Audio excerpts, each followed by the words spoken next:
Hello बच्चों, कैसे आप सब। उम्मीद करता हूँ बहुत बढ़िया होंगे। मैं भी बहुत सही हूँ। आज एक और इम्पोर्टेंट टॉपिक लेके आए हैं हम, जो है अक्सर सवाल आता है कि सर हम कब पढ़ना शुरू करें ताकि हम एक अटेम्प्ट में अपने जो भी सीए लेवल पे हैं वो एग्जाम क्लियर कर पाए। सो हमारा आज का टॉपिक है व्हेन, मतलब कब हम शुरू करें पढ़ना क्लियर ताकि हम क्लियर कर पाए सीए एग्जाम एक अटेम्प्ट में। ठीक है, काफी इंटरेस्टिंग टॉपिक है, ध्यान से सुनना। एक तो सबसे पहले मैं शुरू करूंगा मिथ। मिथ मतलब धारणाएं। मिथ क्या है? बहुत जन बोलते हैं जो क्लासेस ले रहे हैं कि सर हम लोग क्लासेस लेंगे, उसके बाद एक बार क्लासेस का सिलेबस खत्म हो जाए उसके बाद पढ़ाई शुरू करेंगे, या फिर क्लासेस में जब टेस्ट शुरू होंगे तब हम पढ़ाई शुरू करेंगे।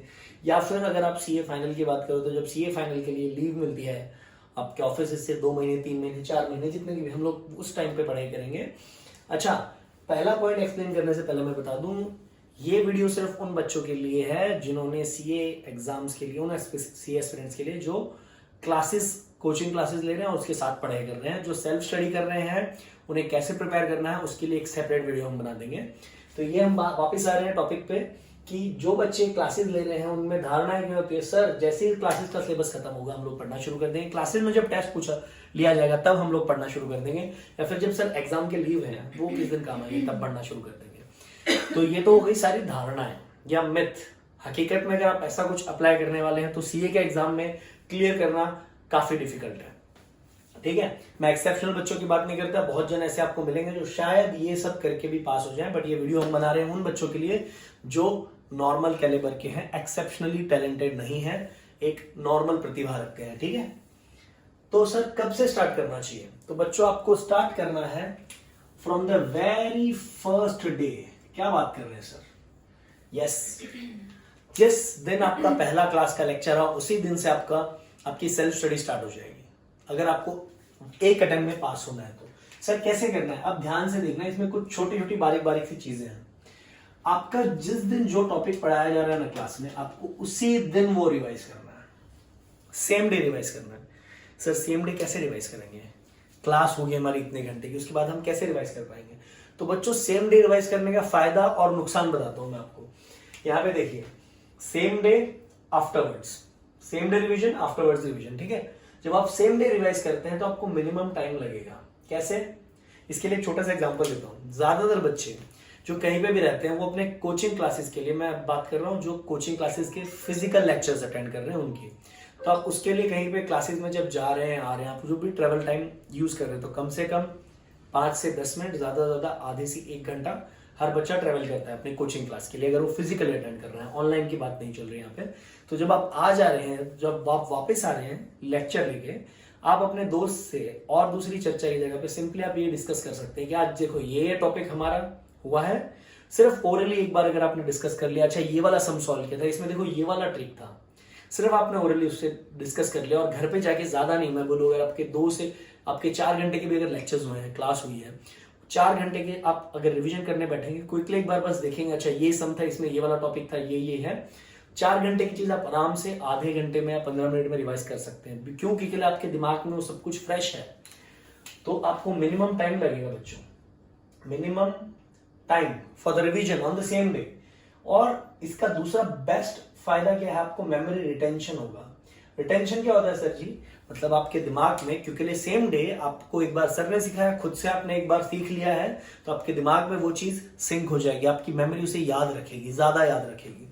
उसकी जगह पे सर अगर हम लोग ये मिथ के हिसाब से चल रहे हैं कि जब सिलेबस खत्म होगा तब देखेंगे, या फिर जब क्लास में टेस्ट होगा तब देखेंगे, स्टडी लीव के टाइम पे देखेंगे, और आप सेम डे रिविजन नहीं कर रहे हो, तो क्या होगा? आपको जब आप बैठेंगे उस चीज को, सेम टॉपिक को, समझो 1 हफ्ते बाद या समझो 1 महीने बाद जब आप सेम चीज लेके बैठे हैं तो आपको ज्यादा टाइम लगेगा। क्यों? क्योंकि आपके दिमाग में फ्रेश नहीं हो।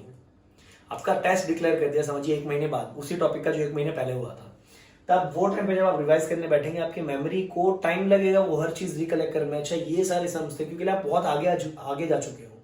ठीक है, वही दूसरी चीज बात, अगर मैं मेमोरी पर्सपेक्टिव से बोलूं तो मेमोरी को यहाँ पे रिटेन करने की जगह पे रिकलेक्ट करना पड़ेगा।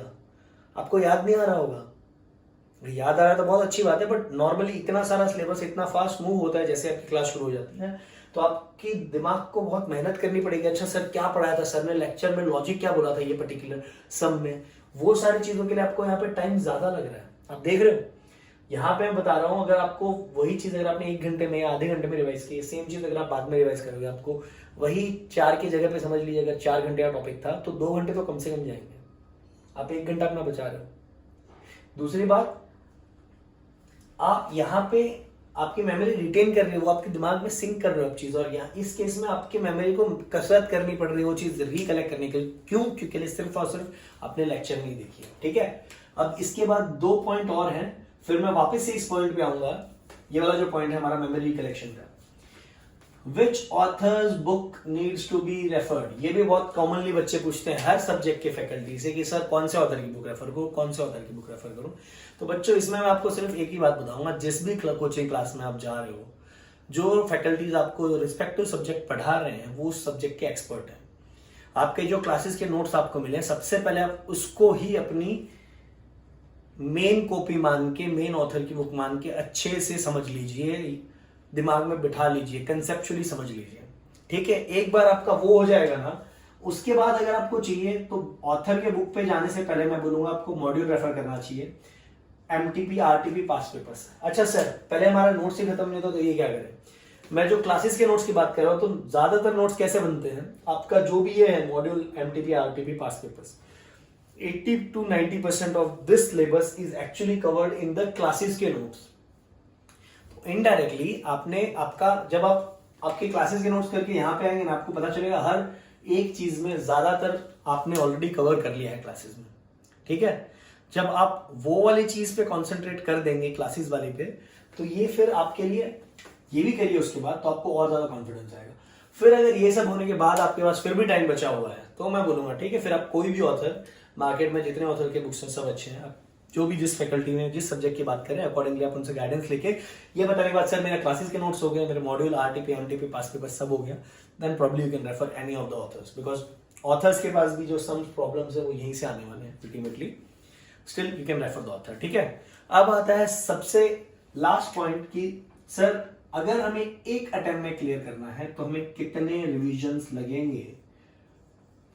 अब जो मैं आज आपको बातें बता रहा हूं, this is irrespective of the level that you are in being a CA aspirant. आप किसी भी लेवल पे हो सीए बनने के, चाहे आप सीए फाउंडेशन के तैयारी करो, चाहे इंटर की, चाहे फाइनल की, ये सवाल सबका कॉमन है कि सर कितने रिवीजन हमें लगेंगे। तो बच्चों कम से कम 3 से 4 रिवीजन हर लेवल पे लगते ही हैं अगर आपको एक अटेम्प्ट में सीए बनना है। तो मैं बार बार एक अटेम्प्ट क्यों बोल रहा हूं, क्योंकि जब तक इतना रिवीजन नहीं होता, वो कंसेप्ट इतने सारे हैं आपके दिमाग में सिंक ही नहीं होंगे। जब तक दिमाग में बैठेगी नहीं कोई चीज तो आप उसे आउटपुट में कैसे दिखा पाओगे। ठीक है, अब यहां पे जैसे मैंने आपको बताया 3 से 4 रिवीजन है। अगर आप सेम डे पे रिवीजन कर रहे हो, सेम डे पे, तो आपकी मेमोरी का रिटेंशन भी हो रहा है, और यहाँ पे 3 से 4 में जितने भी आपने डिसाइड किए, सपोज आपने टोटल 4 रिवीजन का डिसीजन लिया, तो उसमें से सेम डे पे आपका एक रिवीजन खत्म हो रहा है, तो आप उसके बाद आपको सिर्फ 3 रिवीजन करने बचेंगे। एंड जो ऐसा एक्चुअली 4 रिवीजन करके एग्जाम दे देता है उसका 99% सीए एक अटेम्प्ट में बन जाता है। आई होप आपको यहां से कुछ एक इंसाइट्स मिले होंगे, जो भी बच्चे अभी अपने अपने क्लासेस स्टार्ट करने वाले हैं, कि आपको कब से अपनी सेल्फ रिवीजन स्टार्ट करना है। So just start from the very first day. पूरे वीडियो का कंक्लूजन यही है कि बच्चों जिस दिन से आपकी पहली क्लास लग रही है आपको उसी दिन से रिवाइज करना है। जिस दिन जो क्लास में पढ़ाया जा रहा है घर पे जाके वो प्लीज रिवाइज कर लीजिए, ताकि आपका एक रिवीजन साइमल्टेनियसली चलता रहे क्लास के। बाद में जब आपके टेस्ट हो रहे हो, आपके एक्चुअली एग्जाम्स के लिए आप प्रिपरेशन कर रहे हो, तब आप बची हुई चीजें कंटिन्यू करें। ठीक है, आज के लिए फिलहाल इतना ही। All the very best for your preparations. Signing off for the day, CA Ved Sharma. Thank you.